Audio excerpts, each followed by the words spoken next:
এই যে কোরআন, এই যে বিশ্ব ইসলামের উপরে কোরআন নাজিল হয়েছে, এই কোরআন আমাদের জন্য এসেছে, আল্লাহ আমাদেরকে দিয়েছেন।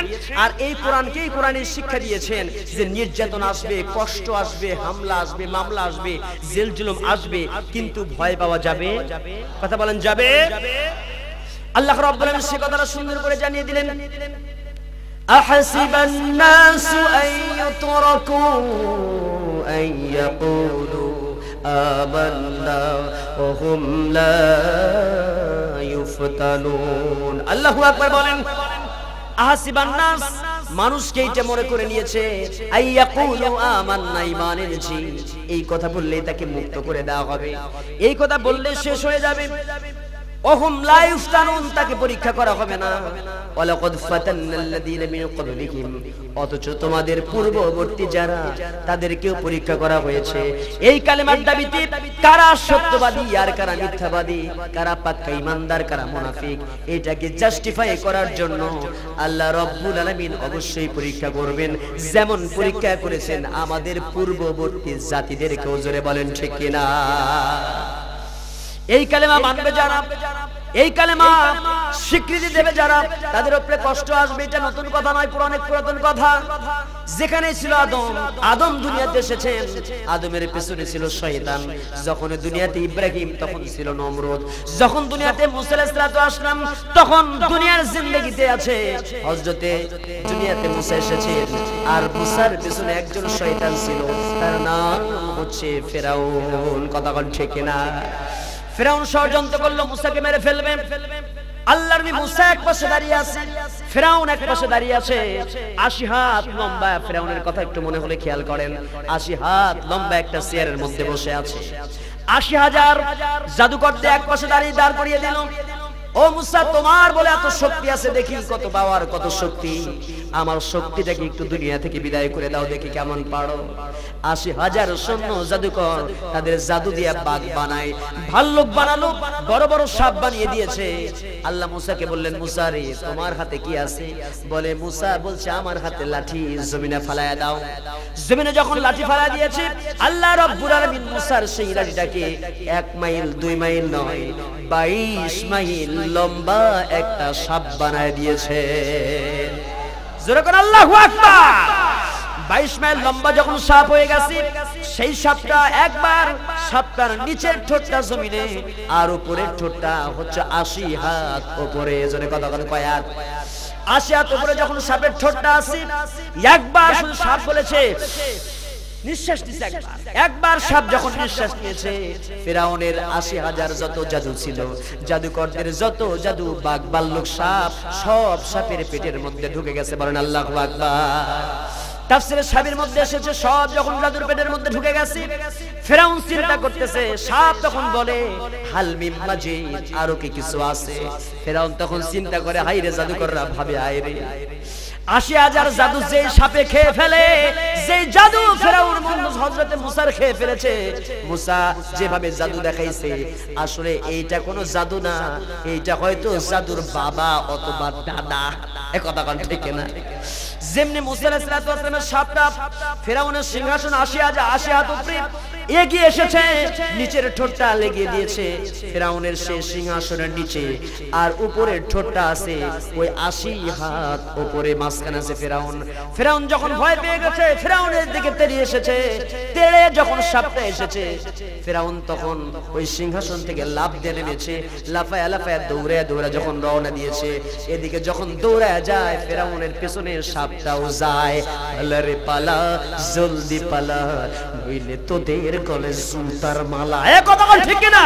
সত্য ভাসছে, বাতিল তো কাঁপছে, এবার হবে প্রতিশোধের পালা। পালারে পালা, জলদি পালা, নইলে তোদের গলায় ঝুলবে তালা। এ কথা বল ঠিক না? এই সময় ফেরাউন যখন দৌড়ে যখন পালাচ্ছে, পালাতে পালাতে এমন অবস্থা হয়ে গেছে, ফেরাউনের পেটের মধ্যে ধরে গেছে পায়খানা। ওই দিন ভয় খেয়ে ফেরাউন একবার নয়, দুইবার নয়, ৪,৫০০ বার সেই দিন ফেরাউন পাতলা পায়খানা করেছে। জোরে কথা বলেন কয়বার? 450 বার ফেরাউন একবার খালি যায় আর আসে ডাইরেক্ট হয়ে গেছে, লাইন ডাইরেক্ট করে দিছে। ভয় খাইয়া সাপ দেখা 450 বার, 400 থেকে 450 বার পাতলা ব্যাগের জন্য করছে। ফেরাউন শিক্ষা পাইছে, কিন্তু সেই শিক্ষা নিয়ে বাস্তবায়ন করে নাই। ও বেটা ফেরাউনই থেকে গেছে। কথা বলেন ঠিক কিনা? আমার ভাইয়েরা, বাংলার যে সমস্ত নব্য নমরুদ, নব্য ফেরাউন আছে, আল্লাহ রাব্বুল আলামিন ইব্রাহিম আলাইহিস সালামকে হেফাজত করলেন নমরুদের কাছ থেকে, মূসাকে নিরাপত্তা দিলেন ফেরাউনের কাছ থেকে। সে আল্লাহ আজ বাংলার নির্যাতিত নিষ্পেষিত মুসলমানদের মাথার উপরে আছে না নাই? আছে। মূসা আলাইহিস সালাম বিদায় হলেন। আমার নবী যখন দুনিয়াতে আসলেন, নবীর বিরুদ্ধে একজন ছিল, তার নাম হচ্ছে আবু জেহেল। জোরে বলেন ঠিক কিনা? আমার বিশ্বনবীর উপরে নির্যাতন শুরু হয়ে গেছে।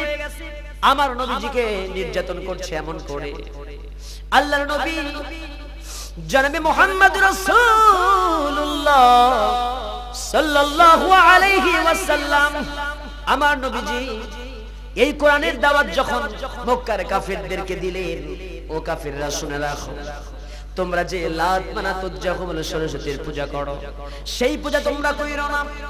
সেই পূজা না কইরা জাহান্নামের ভয় করে আল্লাহ রাব্বুল আলামিন একত্ববাদের স্বীকৃতি দেওয়ার পরে না লা ইলাহা ইল্লাল্লাহু মুহাম্মাদুর রাসূলুল্লাহ সাল্লাল্লাহু আলাইহি ওয়াসাল্লাম। সেই সময় আবু জেহেল বলল, মুহাম্মদ তোমার বড় বার বেড়ে গেছে। মুহাম্মদ রে, তোমাকে সাইজ করতে হবে। আমাদের বাপ দাদার ধর্ম, পূর্বপুরুষের ধর্ম, সেই ধর্মটাকে তুমি আজকে জলাঞ্জলি দিতে চাও, সেই ধর্মকে বাদ দিয়ে নতুন ধর্মের প্রবর্তন করতে চাও রে মুহাম্মদ, আমরা কখনোই মেনে নেব না। প্রয়োজনে তুমি দুনিয়া থেকে বিদায় হবে, কিন্তু দুনিয়াতে আমাদের লাত মানা থাকবে। কোন পথে শান্তি নাই, কোন পথে মুক্তি নাই, কোন পথে শান্তি নাই, কোন পথে মুক্তি নাই। শান্তির পথ শুধু একটাই, সেই পথে ইসলামাই ছুটে আয়, সেই পথে ইসলামাই ছুটে আয়। ঠিক না? কোন পথে শান্তি আছে? একটাই পথ। সেই পথের নাম কি? সব সমস্যার সমাধান দিতে পারে। সমাধান চাও যদি জীবনে বড়নে, ফিরে যাও খুঁজে নাও চোখ রাখো। জোরে ফিরে যাও খুঁজে নাও চোখ রাখো, তবেই পাবে হে তুমি শান্তির ঠিকানা, তবেই পাবে হে তুমি শান্তির ঠিকানা। যদি মেনে নাও তুমি মনে প্রাণে সমাধান, সমাধান চাও যদি জীবনে মরণে, ফিরে যাও খুঁজে নাও চোখ রাখো। এ যে চির অম্লান চির মুক্তির ডাক, এ যে মোহবানি খোদারি কালামে পাক, এ যে চির অম্লান চির মুক্তির ডাক, এ যে মোহবানি খোদারি কালামে পাক। এই দুনিয়া হায়ার সেই দুনিয়ায়, এই দুনিয়া হায়ার সেই দুনিয়ায়, মুক্তি পাবে তুমি দোজাহানে। সমাধান, সমাধান চাও যদি জীবনে মরণে, ফিরে যাও খুঁজে নাও চোখ রাখো, ফিরে যাও খুঁজে নাও চোখ রাখো। লিল্লাহি তাকবীর। জোরে কোন আলহামদুলিল্লাহ।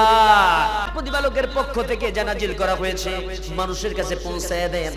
আমার নবীজি মানুষের কাছে পৌঁছায় দিতে গেলেন, আবু জেহেলের তখন শত্রু হয়ে গেল, আবু লাহাবের শত্রু হলো। আল্লাহ নবী সুন্দর করে মক্কার মধ্যে নামাজ পড়তে গেছেন, তখন শত্রুতা শুরু করেছে। আমার রাসূল নামাজ পড়তে শুরু করেছেন, আমার রাসূলের উপরে আবু জেহেল দাঁড়িয়ে থেকে বলে, এই মুহূর্তে কে আছে এমন বিশ্ব নবীর মাথার উপরে, মুহাম্মদ বিন আব্দুল্লাহর মাথার উপরে উটের পচানারি ভুঁড়ি চাপিয়ে দিতে পারবে, তাকে আমি পুরস্কৃত করব। সেই সময় উকবা ইবনে মুইত, গোলামের বাচ্চা গোলাম, দূর থেকে এসে পিঠের উপরে উটের পচানারি ভুঁড়ি চাপিয়ে দিয়েছে। আমার নবীজির নিঃশ্বাস বন্ধ হয়ে যাওয়ার উপক্রম হয়ে গেল। আব্দুল্লাহ ইবনে মাসউদ রাদিয়াল্লাহু তাআলা থেকে হাদিসটা বর্ণিত। আব্দুল্লাহ ইবনে মাসউদ দৌড়ে গিয়ে বলেন, ফাতেমা রে, বিশ্বনবীর মেয়ে ফাতেমা আমার নবীকে মেরে ফেলে দিল। ও ফাতেমা তাড়াতাড়ি এসো, আমার নবীজিকে মেরে ফেলে দিচ্ছে। উটের পচা নারী ভুঁড়ি চাপিয়ে দিয়েছে।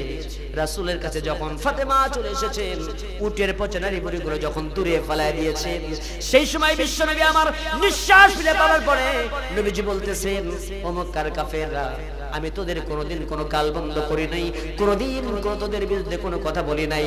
আজকে শুধুমাত্র ইসলাম প্রচারের কারণে, দ্বীনের পথে অটল অবিচল থাকার কারণে আমার উপরে যেমন নির্যাতন চালিয়েছে, আমার পিঠে পচা নারী ভুঁড়িগুলো চাপিয়ে দিয়েছো, এমন একটা দিন আসবে তোমরা জেনে রাখো, আজকের দিনের কারণে তোমাদের অবস্থা চূড়ান্ত হয়ে যাবে। জোরে বলেন আল্লাহু আকবার। আল্লাহ রাব্বুল আলামিন এইটা কবুল করে নিলেন। যেই কয়েকজন লোক নাম ধরে ধরে অভিশাপ দিয়েছিলেন আল্লাহ রাসূল, বদর প্রান্তরে যখন রাসূল সাল্লাল্লাহু আলাইহি ওয়াসাল্লাম চলে গেলেন, বদরের কূপের মধ্যে উকবা ইবনে মুহিত, আবু জেহেল, উতবা, শাইবা সহ বেশ কয়েকজনের লাশ এই বদরের কূপের মধ্যে পাওয়া যায়। জোরে বলেন সুবহানাল্লাহ। ইসলামের নির্যাতন এখানে শেষ হলো না। আমার নবীজি সাফা মারওয়ার পাদদেশে নামাজের জন্য দাঁড়িয়ে গেছেন, নামাজ পড়তে শুরু করেছে। আবু জেহেল রাস্তা দিয়ে কেটে যায়। আবু জেহেল বলে, মুহাম্মদ সেই দিন তোমাকে মারতে পারিনি, আজকে একা পেয়েছি, আজকে তোমাকে মারবো। দূর থেকে যখন নবীজি নামাজ পড়তেছেন, আবু জেহেল দূর থেকে একটা পাথর মেরে দিয়েছে। বিশ্বনবীর কপাল ফেটে গেছে, ফিনকি দিয়ে রক্ত বের হয়ে গেছে, জমিনে লুটিয়ে পড়েছেন। সেই দিন নবীজির কাছে কেউ ছিল না। রাসূল বলছেন, আবু জেহেল রে,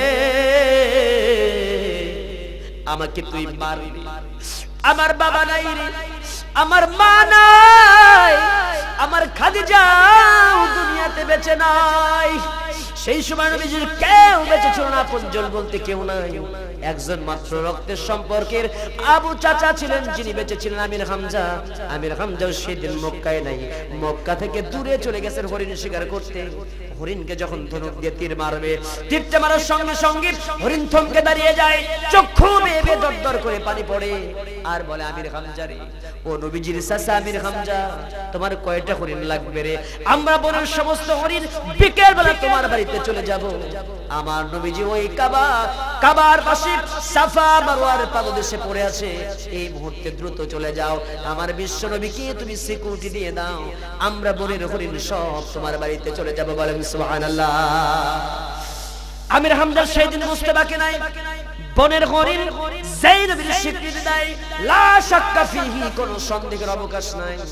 নবী আমার বিশ্ব নবী যে নবী, এর মধ্যে কোনো সন্দেহ নাই। আমির হামজা দৌড়ায় চলে এসেছেন দ্রুত বেগে, নবীজির কাছে চলে আসলেন। বিশ্বনবীকে বললেন, ভাতিজা মুহাম্মদ, সত্যি করে বলো, তোমাকে আঘাত করেছে কে? বলে, আবু জেহেল মেরেছে। তুমি কি তাকে মারছিলে, গাল দিছে? বলে না, ইসলাম প্রচার করি, দ্বীনের কথা বলি, এই জন্য মেরেছে। একাকী নামাজ পড়তেছিলাম, এই জায়গাতে আমাকে মেরেছে। সেই সময় আমির হামজা দৌড়ায় গিয়া আবু জেহেলের গেট, আবু জেহেলের যে বাড়িটা ছিল, লাঠি মেরে দিয়েছে, দরজা খুলে দিয়েছে, কলার চেপে ধরে বলে, আবু জেহেল সত্যি করে বল, আমার মোহাম্মদ তোকে কি গাল দিয়েছে? বলে, গাল দেয় নাই। আমার মোহাম্মদ কি তোকে মেরেছে? বলে, না, আমার মোহাম্মদ সাল্লাল্লাহু আলাইহি ওয়াসাল্লাম আমার ভাতিজা তোকে মারে নাই, তোকে গাল দেয় নাই। কোন অপরাধে মেরেছিস? বলে, একটাই অপরাধ, এই মোহাম্মদ কেন ইসলামের প্রচার করে, এইটাই হলো তার বড় অপরাধ। আমির হামজা সেই দিন বলতেছে, আবু জেহেল শুনে রাখ, আমার ভাতিজা কোনো অন্যায় না থাকার কারণে, ইসলাম প্রচার করার কারণে তুই মেরেছিস। এই মুহূর্তে আমি সেই ইসলামের স্বীকৃতি দিলাম, আমার ভাতিজা মুহাম্মাদের সেই দ্বীনটাকে আমি কবুল করে নিলাম। লা ইলাহা ইল্লাল্লাহু মুহাম্মাদুর রাসূলুল্লাহ সাল্লাল্লাহু আলাইহি ওয়াসাল্লাম। এই সময় আমির হামজা ইসলাম কবুল করলেন জেদের বসে, আর বললেন, আমির হামজা, আমি ইসলাম কবুল করলাম। আবু জেহেল শুনে রাখ, তোর কয়টা কাল্লাস রেডি হয়ে থাকিস, আমার ভাতিজা মুহাম্মাদের উপরে কথা বললে এবার তোর আমার তলোয়ার দিয়ে তোর কাল্লাটা আলাদা করে দেব। জোরে করে আল্লাহু আকবার। ইসলামের শক্তি বেড়েছে কি বেড়ে নাই? কয়েকদিন আগে যে রাসূল নির্যাতিত, এখন ইসলাম আস্তে আস্তে করে ইসলামের শক্তি বৃদ্ধি পাচ্ছে। আমার ভাইয়েরা, আজকে যারা আমরা নির্যাতিত, নিষ্পেষিত, নিগৃহীত হয়ে আছি, আল্লাহ রাব্বুল আলামিন আমাদের সময় দিয়ে দেবেন যে আমাদের আমির হামজার মতো সেই রকম শক্তিশালী মানুষ যখন একত্রিত হয়ে যাবে, ইসলাম শক্তিশালী হয়ে যাবে, বাতিল নাস্তিক মুরতাদরা ইসলামের বিরুদ্ধে কথা বলতে সাহস পাবে না, জমিন থেকে তাদের বিদায় করে দেব। জোরে বলেন ঠিক কিনা? আমার ভাইয়েরা, এই সময় বিশ্বনবী সাল্লাল্লাহু আলাইহি ওয়াসাল্লাম এত নির্যাতন, এত কষ্ট, এত নিগৃহীত, জেল জুলুম, হামলা মামলা হচ্ছে, তবু কি ইসলাম ছেড়ে ইসলাম ধরেছে? কথা বলেন, ইসলাম ছেড়েছিল না ধরেছে? ইসলাম তখনও ধরেছে। খেয়াল করেন, এবার আবু জেহেল চিন্তা করে, না, আমির হামজা পাশে আছে, এই মুহাম্মদকে আর সহজে মারা যাবে? জোরে কথা বলেন, মারা যাবে? বিদেশ থেকে চিন্তা করতেছে না এনালকে মুহাম্মদকে মারা যাবে না, এইবার ডিজিটালে মারতে হবে। জোরে বলেন, কি কালে? ডিজিটালে। কোন টাল? ডিজিটাল। এখন তো ডিজি বাদ দিয়ে এখন খালি আছে টাল। কতক্ষণ কি আছে? খালি টাল। দেশ আগায় যাচ্ছে, খালি আগায় যাচ্ছে, কিন্তু জনগণের পকেটে টাকা থাকতেছে না, টায়ার বিক্রি করে ভাত রান্না করে খালে। এ কথা কন না কে? খালি আগায় যাচ্ছে দেশ, পকেটে টাকা নাই, ব্যবসা নাই, বাণিজ্য নাই, হাহাকার। আছে না নাই?